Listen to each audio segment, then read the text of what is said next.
So as journalists, we're always parsing through every word and every motion and all the body language of the debate to declare a winner and a loser. And sometimes it's really hard. But what we look for, and what I think all Canadians look for, is sort of that knockout punch in a debate. The best example of the knockout punch came in 1984, in the election campaign in 1984, long before you guys were born. And it was an exchange between the Prime Minister at the time, a Liberal Prime Minister, John Turner, and the Conservative leader, in fact, the Progressive Conservative leader at the time, Brian Mulroney.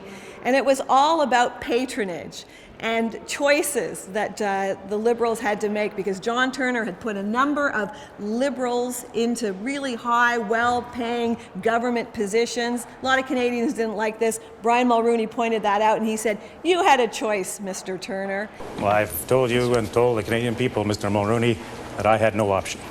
Well, Truman, your next question. You had an option, sir. You could have said, "I am not going to do it. This is wrong for Canada, and I am not going to ask Canadians to pay the price." You had an option, sir, to say no, and you chose to say yes to the old attitudes and the old stories of the Liberal Party. That, sir, if I may say respectfully, that is not good enough for Canadians. And from that, everybody remembers the fact that Turner really couldn't answer that. He didn't know what to say.